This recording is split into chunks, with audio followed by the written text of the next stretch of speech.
એવડી મોટી સમાજની શક્તિ જેની પાસે હોય એની માણસ લલચાય નહીં, મોહાય નહીં, કોઈ દિશા તરફ ખેંચાઈ ન જાય, તો એની અંદર સ્થિરતા કેવડી મોટી હશે. એ વાત તો આપણે બધાએ નોંધ લેવી જોઈએ કે કેટલો સ્થિર મનનો માણસ હશે કે કામ સમાજનું કરવું એટલે સમાજનું જ કરવું. અને હું પડખે બેઠો બેઠો હળું કરીને હાથ દબાવ્યો, ઈશારો સમજી ગયા મને કે નહીં. કેમ કે અમે પેલા લાલજીભાઈ પાટીદાર આંદોલનમાં તો હું હતો, આજથી 10 વર્ષ પહેલા મારી ઉંમર અત્યારે 36 વર્ષ છે, એમાં 10 કાઢો એવડો હતો ને. કોઈનું માન્ય નહીં, કોઈનું સાંભળીએ નહીં, કોઈને આપણે જ ડાયા ને આપણે જ હોશિયાર, બાકી બધા હાલત નહીં કોઈ. ઈ જવાની ફાટફાટા થતી હોય કોઈનું સાંભળવાનું મન ન થાય. એમ થાય મને જ બધી ખબર પડે, આ બધા સમાજના વડીલો છે, કઈ સમાજની ચિંતા નથી કરતા, હું એક જ ચિંતા કરું છું. પણ ઈ જવાની જયારે હતી તો મેં કીધું જવાની જે સૌર ચલતી है, જમાના અવસર ચલતા है, કોણ રોકી શક્યું જવાનીની તાકાતને? પાટીદાર અનામત આંદોલનમાં જેટલા યુવાનો જોડાયા હતા એ હજારો કરોડો યુવાનોની તાકાતને રોકી કોણ શક્યું? અને છેલ્લે એ યુવાનોની તાકાત જે દિશા તરફ ગઈ એ દિશા તરફ સરકાર, સમાજ બધાય જવું પડ્યું. ઈડબ્લ્યુએસ અનામત મળી, એસપીજી ગ્રુપની મહેનતથી એનો આપણે શ્રેય લઈએ છીએ. પણ એ યુવાની જે દિશામાં ગઈ એ દિશામાં સરકાર ગઈ, એ દિશામાં સમાજ ગયો. એ ધીરજ રાખવી બધાએ. અને ધીરજ તો બધા જ ક્ષેત્રમાં કામમાં આવે. હું એક ચૂંટણી હારી ગયો, ધીરજ રાખી, બીજી જીતી ગયો પાછો. એક ચૂંટણી હારી જાય ધીરજ નો પક્ષ પલટો કરવો પડે. ધીરજ રાખી તો પાછા એના પક્ષમાં આવી ગયું કે કશુંક કહેવાને હું અહીંયા આવ્યો છું, ગરગરવા આવ્યો નથી.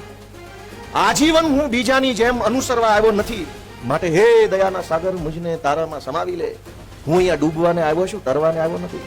આ નવી પેઢી કોઈનું અનુસરવા આવી નથી.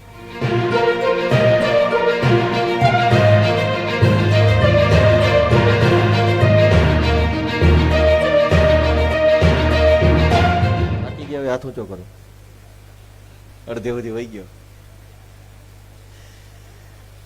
આજે સરદાર પટેલ સેવાદળ દ્વારા આયોજિત આ વિદ્યાર્થીઓના સત્કાર સન્માન સમારોહમાં ઉપસ્થિત સૌ વિદ્યાર્થીઓ, એમના વાલીઓ, આ કાર્યક્રમનું આયોજન કરનારા સૌ આયોજકશ્રીઓ, કાર્યક્રમની અંદર યોગદાન આપનારા સૌ દાતાશ્રીઓ અને આ કાર્યક્રમની શોભા વધારવા માટે પધારેલા મંચ ઉપર બેઠેલા સૌ આગેવાનશ્રીઓ, આપણા સૌના આગેવાન માર્ગદર્શક એવા એસપીજી ગ્રુપના અધ્યક્ષ શ્રી લાલજીભાઈ પટેલ સાહેબ, એવા જ નવનિયુક્ત ગીર સોમનાથ જિલ્લા પંચાયતના અધ્યક્ષ શ્રી દ્વારકેશભાઈ, તાલાળા તાલુકા પંચાયતના નવનિયુક્ત પ્રમુખશ્રી અને અન્ય સૌ આગેવાનો. કેમ કે હવે હું નામ ટૂંકાવું છું જરાક.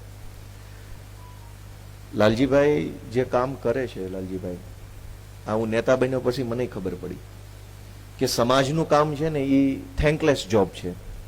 આમાં કોઈ આભાર માનવા ન આવે. સમાજનું કામ એવું છે કે તમારે કરતું રહેવાનું, કરતું રહેવાનું, કરતું રહેવાનું. મેણા ટોણા, માન અપમાન, તિરસ્કાર, ટીકા. સારું કામ થાય તો કોઈ લાલજીભાઈ તમારો ખૂબ ખૂબ આભાર, તમે ભગવાનના માણસ છો, તમારા કારણે તેવું કોઈ કહેવા ન આવે. એટલે દરેક આગેવાનો આ વાત સમજે કે આપણે એક આ થેન્કલેસ કામ કરી રહ્યા છીએ. પણ વર્ષો સુધી એક જ સામાજિક કામની અંદર જોડાયેલા રહેવું, કોઈ મોહ માયામાં ન તણાવવું, લોભ લાલચમાં ન તણાવવું, સત્તા તરફ ખેંચાઈ ન જવું, કોઈના પ્રત્યે દ્વેષ ન રાખવો અને સતત વર્ષો સુધી એકની એક જ પ્રવૃત્તિ સાથે તટસ્થતાથી જોડાયેલું રહેવું, એ બહુ અઘરું કામ છે. અને અઘરું કામ સફળતાપૂર્વક પાર પાડવા બદલ લાલજીભાઈને અભિનંદન આપું છું ને એનો આભાર માનું છું. કેટલા વર્ષ થઈ ગયા? 1996 થી રિંકેશભાઈ માહિતી જે આપી એ પ્રમાણે 1996 થી એસપીજી ગ્રુપ છે. નહીતર મારી જેવા જ છે. ફેસબુકમાં 4 લાઈકો આવી જાય ને એટલે એમ થાય કે હવે તો ટિકિટ મને જ મળવી જોઈએ. 4 લાઈકોમાં ટિકિટની લાઈનમાં ઉભા રહી જાય. લાલજીભાઈની પાસે એવડી મોટી ટીમ છે કે એનો એક ફોન થયો, એનું એક આમંત્રણ આવ્યું, એસપીજી ગ્રુપનો ફોન થયો તો આગેવાનો આવી ગયા બધા. એવડી મોટી સમાજની શક્તિ જેની પાસે હોય એની માણસ લલચાય નહીં, મોહાય નહીં, કોઈ દિશા તરફ ખેંચાઈ ન જાય, તો એની અંદર સ્થિરતા કેવડી મોટી હશે. એ વાત તો આપણે બધાએ નોંધ લેવી જોઈએ કે કેટલો સ્થિર મનનો માણસ હશે કે કામ સમાજનું કરવું એટલે સમાજનું જ કરવું. અને હું પડખે બેઠો બેઠો હળું કરીને હાથ દબાવ્યો, ઈશારો સમજી ગયા મને કે નહીં.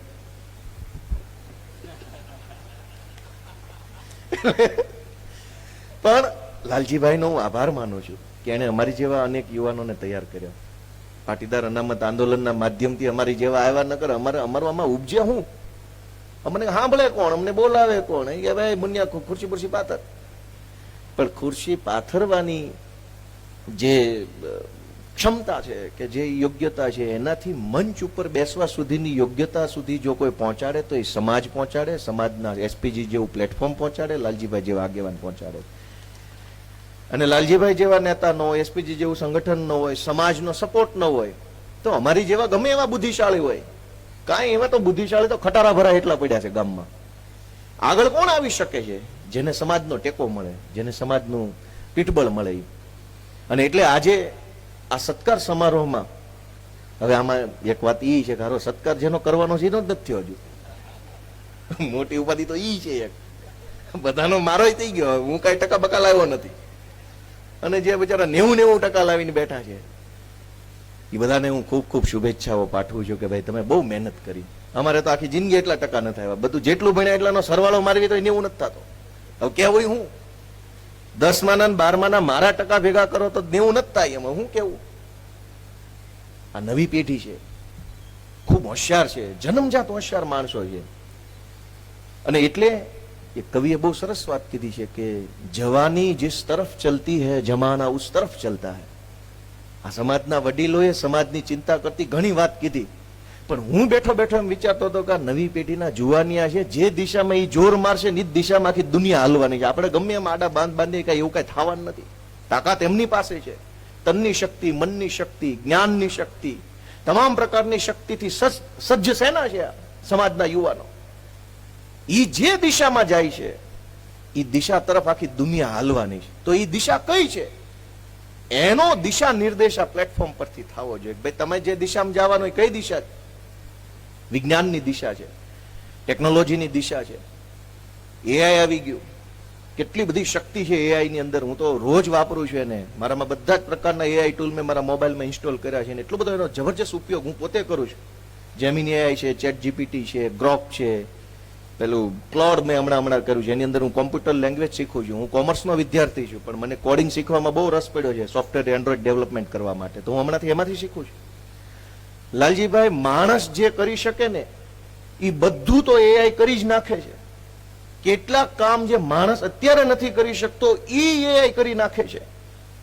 તો હવે આ જે નવી પેઢીના યુવાનો જે કાંઈ 80-90% લાવીને ભણીને જે અત્યારે અહીં પહોંચ્યા છે, એ જે દિવસે યુવાન થશે, આજથી 15-20 વર્ષ પછીની દુનિયા કેવી હશે, ત્યારે એમનો ઉપયોગ શું હશે દુનિયાને, અને દુનિયામાં એમને શું જરૂર હશે, એના ઉપર જનરેશન ઝેડનું એક પુસ્તક લખ્યું છે નરસિંહ મહેતા યુનિવર્સિટીના પેલા નિયામક સાહેબે, જૈનજી ઉપર. એમાં એને એવું લખ્યું છે કે ભાઈ આજથી 20-25-30 વર્ષ પછીની દુનિયા એવી હશે કે આ તો આપણા વડીલોએ મોબાઈલની સલાહ આપી, મોબાઈલ નો વાપરતા, આનો કરતા, તેનો કરતા. નિયામક સુખડિયા સાહેબ છે એના પુસ્તકમાં એમ કે છે કે હવે પછીનું વિજ્ઞાન એવું આવશે જે માણસના શરીરની અંદર હશે. શરીરમાં વિચારવાની ક્ષમતા વધારવાના ડિવાઇસો ઇન્સ્ટોલ થયેલા હશે, વિચારોને સ્ટોપ કરવાના ડિવાઇસ મગજની અંદર ઇન્સ્ટોલ, શરીરની અંદર ઇન્સ્ટોલ થયેલા હશે. એવી એવી ટેકનોલોજી હશે જે માણસની વિચાર ક્ષમતાને તેજ બનાવે. હવે અહીં આપણે હાથમાં રહેલા મોબાઈલનો ડખો હાલે છે, અને અંદર આવી જાય તો ચીપું બધી, તો ડખાવાળું કામ થાય. પણ આ બધી જ વ્યવસ્થાઓ જે ભવિષ્ય તરફ જે દિશામાં જવાની છે, જેને કોઈ રોકી નથી શકવાનું. અહીંથી ભલે ને ગોપાલભાઈ ગમે એવા ભાષણ કરે, આ નવી પેઢીના યુવાનો છે. ભાવનગરના કવિ નાજીર દેખૈયાએ લખ્યું હતું કે કશુંક કહેવાને હું અહીંયા આવ્યો છું, કરગરવા આવ્યો નથી. આજીવન હું બીજાની જેમ અનુસરવા આવ્યો નથી. માટે હે દયાના સાગર મુજને તારામાં સમાવી લે. હું અહીંયા ડૂબવાને આવ્યો છું, તરવાને આવ્યો નથી. આ નવી પેઢી કોઈનું અનુસરવા આવી નથી. કવિએ કીધું કે હું તો અહીંયા કશું કહેવા આવ્યો છું, કઈ કરગરવા નથી આવ્યો કે ભાઈ સાહેબ બાપા મને આમ કહી દો તેમ કહી દો. નહીં, આ નવી પેઢીના યુવાન છે, એ કરગરવા નહીં, કઈક કહેવા આવ્યા છે કે બાપા તમે અમારું સાંભળો, તમારું બોર્ડ પૂરું થઈ ગયું, અમારી દુકાન ચાલુ કરવાની છે, તમે કઈક સાંભળો કે અમારે શું કરવું છે ને એમાં તમે શું ટેકો કરી શકશો. કેમ કે અમે પેલા લાલજીભાઈ પાટીદાર આંદોલનમાં તો શું હતું, 8 થી 10 વર્ષ પહેલા મારી ઉંમર અત્યારે 36 વર્ષ છે, એમાં 10 કાઢો એવડો હતો. ને કોઈનું માન્ય નહીં, કોઈનું સાંભળે નહીં, કોઈને આપણે જ ડાયા ને આપણે જ હોશિયાર, બાકી બધા હાલે જ નહીં કોઈ. ઈ જવાની ફાટફાટા થતી હોય તો કોઈનું સાંભળવાનું મન ન થાય. એમ થાય મને જ બધી ખબર પડે, આ બધા સમાજના વડીલો છે એ કઈ સમાજની ચિંતા નથી કરતા, હું એકલો જ ચિંતા કરું છું. પણ ઈ જવાની જયારે હતી તો મેં કીધું જવાની जिस ओर चलती है जमाना उस ओर चलता है. કોણ રોકી શક્યું જવાનીની તાકાતને? પાટીદાર અનામત આંદોલનમાં જેટલા યુવાનો જોડાયા હતા એ હજારો કરોડો યુવાનોની તાકાતને રોકી કોણ શક્યું? અને છેલ્લે એ યુવાનોની તાકાત જે દિશા તરફ ગઈ એ દિશા તરફ સરકાર, સમાજ બધાય જવું પડ્યું. ઈડબ્લ્યુએસ અનામત મળી, એસપીજી ગ્રુપની મહેનતથી એનો આપણે શ્રેય લઈએ છીએ. પણ એ યુવાની જે દિશામાં ગઈ એ દિશામાં સરકાર ગઈ, એ દિશામાં સમાજ ગયો, દિશામાં ટેકનોલોજી ગઈ, બધું જ ત્યાં ગયું. તો તો આ જે યુવાનો છે કે જેને 80-90% આવ્યા છે, અલગ અલગ ક્ષેત્ર, કોઈ કોમર્સમાં, કોઈ સાયન્સમાં, કોઈ આર્ટ્સમાં, કોઈ બીજી ત્રીજી જગ્યાએ સારા ટકા લાવ્યા છે, એ કશું કહેવા આવ્યા છે આપણને, સમાજને, કે જે જૂનો જમાનો આવ્યો એમાં જે થયું એ સારું થયું, બહુ સરસ થયું. હવે આગળ શું? તો આગળ માટે મારી આ બધા વિદ્યાર્થીઓને 2-3 વિનંતી છે ખાલી, કે આ 90% તો આપણે ભણતરમાં આવ્યા, 10માં આવ્યા, 12માં આવ્યા, કોલેજમાં જશો તો એમાં આવશે, એન્જિનિયરિંગમાં, સાયન્સમાં, બધે આવશે. પણ જીવનની પરીક્ષાનું શું? ક્લાસરૂમની પરીક્ષામાં જે હોશિયાર માણસો હોય છે એ જીવનની પરીક્ષામાં નિષ્ફળ થઈ જાય છે. અનેક છોકરા એવા હોય છે સારા ટકા આવે છે, કોઈક આત્મહત્યા કરી લે છે, કોઈક નબળા રસ્તે ચડી જાય છે, કોઈ ક્રાઇમની દુનિયામાં વયા જાય છે. તો એવું કેમ થાય છે કે જીવનની શાળાની પરીક્ષામાં શ્રેષ્ઠ છોકરો હોય જીવનની પરીક્ષામાં નપાસ થઈ જાય છે? અને આ શાળાની પરીક્ષાઓ તો આવતી બંધ થઈ જશે. એક લેવલ સુધી ભણી લેશો, ગ્રેજ્યુએટ થઈ જાઓ, માસ્ટર ડિગ્રી આવી જાય, પછી તો ક્યાં પરીક્ષાઓ આવવાની છે? પછી તો જીવનની પરીક્ષાઓ ચાલુ થશે. એક વખત ભણી લીધું પછી કે આ પરીક્ષા થોડી છે રોજે રોજ. અમે ભણતા 10મું 12મું BA LL LLM પરીક્ષા પૂરી. હવે સમાજની પરીક્ષા, જીવનની પરીક્ષા, ક્ષણે ક્ષણ પરીક્ષા છે. સવાર જાગો ત્યાંથી લઈને ઊંઘો ત્યાં સુધી પરીક્ષા જ પરીક્ષા જીવનની અંદર હોય છે. અને ઈ પરીક્ષામાં ટકી રહેવા માટે શું કામમાં આવે છે? તો ઈ પરીક્ષામાં ટકી રહેવા માટે માત્ર ને માત્ર થોડીક ચપટી સમજણ, ચપટી ધીરજ અને થોડોક અમથો સંયમ, આ 3 જ વસ્તુ કામમાં આવે છે જીવનની પરીક્ષા પાસ કરવા માટે. અને જેનામાં સમજણ નથી, ધીરજ નથી, એ માણસ ફેલ થઈ જાય છે, બરબાદ થઈ જાય છે, અવળા રવાડે ચડી જાય છે, વેડફાઈ જાય છે, એની જુવાની વેડફાઈ જાય, એનું જ્ઞાન વેડફાઈ જાય, એની શક્તિ વેડફાઈ જાય, મનની કે તનની જે કાંઈ શક્તિઓ વેડફાઈ જાય. અને એટલે દીકરીઓને, દીકરીઓના મા બાપને બધાને મારી તો રિક્વેસ્ટ છે, વિનંતી છે કે ઈશ્વરે જે આ દુનિયા બનાવી છે એમાં બધાને બધું જ મળે જ છે, ફરજિયાત છે. કોઈ એવો માણસ નથી જે એને જીવનમાં વિચાર્યો એ મેળવા વગરનો મરી ગયો હોય. બધાને બધું જ મળે છે, પણ એની ધીરજ રાખવી પડશે. મા બાપ એવું પ્રેશર ન કરે જલ્દી ડોક્ટર થઈ જાય, પૈસા કમાવા મને આપણે સારો બંગલો લઈને સમાજમાં બતાવી દે જો ભાઈ કમાઈ ગયો. એવું પ્રેશર બાળકો પર ન હોવું જોઈએ. હવે હું ધારાસભ્ય છું, લાલજીભાઈ, આખા ગુજરાતમાં મારું, મારા મમ્મી પપ્પા ભાઈ બહેનના નામનું કઈ ઘરનું ઘર જ નથી. અમે માલિક જ નથી ઘરના. લ્યો, આવો ધારાસભ્ય ભાઈ જેના ઘરના ઘર ન હોય તો સમાજ તો મેણું ન મારે. તું આવડું મોટી ફાંકા ફોજદારી ફિલોસોફી કરતા પેલા રળીને ઘરનું ઘર લઈ લે જા, કોક તો કે ને. પણ યુવાનોની વિનંતી છે કે મેણા મારવા વાળા હજારો માણસો મળશે, સાંભળવું જ નહીં. જૂની કહેવત એવી હતી કે આ કાને સાંભળીને આ કાને કાઢવું. પછી મેં ડેટોલની જાહેરાત જોઈ. ડેટોલમાં બહુ હાબુ ઘસે ને તો 2 ઓલા કાળા જીવાણું રહી જતા.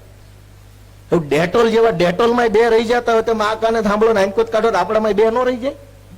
કઈ રહી જ ન જાય એવું કરવું સાંભળવું જ નહીં. આ કાને મેણા મારે, ટીકા કરે, અપમાનિત કરે, કોઈ આપણને કારણ વગરનું સ્ટોપ કરવાની કોશિશ કરે તો એ સાંભળવું જ નહીં. આપણે આપણા મનનું નક્કી કરવાનું છે, કેમ કે આપણે નવી પેઢીના યુવાન છીએ. અને એટલે મારી ટૂંકી વિનંતી એટલી જ છે કે ધીરજ રાખવી બધાએ. અને ધીરજ તો બધા જ ક્ષેત્રમાં કામમાં આવે. હું એક ચૂંટણી હારી ગયો, ધીરજ રાખી, બીજીમાં જીતી ગયો પાછો. એક ચૂંટણી હારી જાય, ધીરજ નો રહે, પક્ષ પલટો કરવો પડે. ધીરજ રાખી તો પાછા એના પક્ષમાં હાલી ગયું. તો ધીરજ તો ક્યાં નથી કામમાં આવતી. તો જે છોકરા ભણે છે, જે મા બાપ ભણાવે છે, જેને કંઈક બનવું છે, બધાને વિનંતી છે ભાઈ કે જમાનો સ્પીડનો છે. બધી જ વસ્તુમાં સ્પીડ જોઈએ છે. ઇન્ટરનેટની સ્પીડ, ડાઉનલોડની સ્પીડ, અપલોડની સ્પીડ, ગાડીઓમાં બેસીએ તો સ્પીડની જરૂર પડે છે. આ કાર્યક્રમ જલ્દી પતાવો, સ્પીડ. બધી જ વસ્તુમાં આપણને સ્પીડની જરૂર પડે છે. પણ જીવન સ્પીડમાં નથી જીવાતું. જીવન તો એકદમ ધીરજથી જીવી શકાય. એકદમ નિરાતે જીવો તો સારું જીવી શકાય, સુખી જીવી શકાય, સફળ જીવી શકાય. અને સફળતાની તો વ્યાખ્યા શું છે? સફળતાની તો કોઈ વ્યાખ્યા જ નથી. જેટલા આ બધા અલગ અલગ લેવલના પૈસા વાળા છે, હા અમે બચારા છોકરા બેઠા જો લાલજીભાઈ સફળ છે, ગોપાલભાઈ સફળ છે, આ જિલ્લા પંચાયતના પ્રમુખ સફળ છે. અમને ખબર છે અમે બીજી લાઈનમાં ઉભા છે. ધારાસભ્ય બન્યો મંત્રીની લાઈનમાં ઉભા છે, જિલ્લા પ્રમુખ હોય એ ધારાસભ્ય સાંજ લાઈનમાં ઉભા હોય, લાલજીભાઈ છે એ સંગઠન કેમ મોટું થાય? તો જીવનની આ બધી સફળતાના નામે જે કઈ પણ વાતો છે એ બધી એન્ડલેસ છે. આનો કોઈ અંત નથી. પણ ધીરજ સાથે કોઈ પણ કામ આપણે કરીએ તો એ હંમેશા આપણને સફળતા તરફ લઈ જાય. જે સફળતા આપણા આત્માને, મનને, પોતાને શાંતિ આપે, ખુશી આપે કે હા મેં કંઈક અચીવ કર્યું છે. એટલે બધા વિદ્યાર્થીઓને મારી હું શુભેચ્છાઓ પાઠવું છું.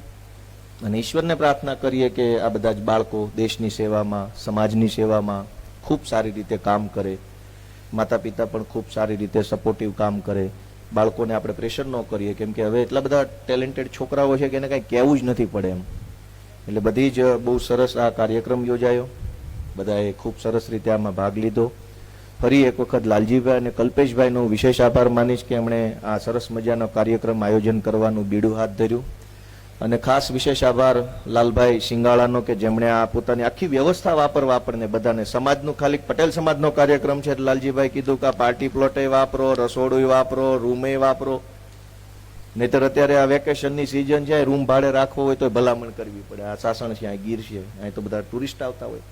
લાલજીભાઈ જેવા આગેવાનો પાસેથી આપણે શીખીએ કે જે કાંઈ આપણે મેળવ્યું છે એ ચાહે જ્ઞાન હોય, ચાહે પૈસા હોય, ચાહે ઇન્ટેલેક્ટ હોય, આપણી બુદ્ધિ, જે કાંઈ આપણને મળ્યું છે એ સમાજના કારણે, સમાજ થકી, સમાજના સહિયારા પ્રયત્નથી મળ્યું છે. એટલે જ્યારે જરૂર પડે ત્યારે આપણી બુદ્ધિ કે આપણું બળ કે આપણી પૈસાની તાકાત છે એ સમાજના કામમાં વાપરવી, એવું લાલજીભાઈ પાસેથી આપણે શીખવાનું રહેશે. બધાય આગેવાનોનો હૃદયપૂર્વક આભાર માનું છું. મારી કાંઈ ભૂલ થઈ હોય તો ક્ષમા કરજો. સૌને મારા જય સરદાર.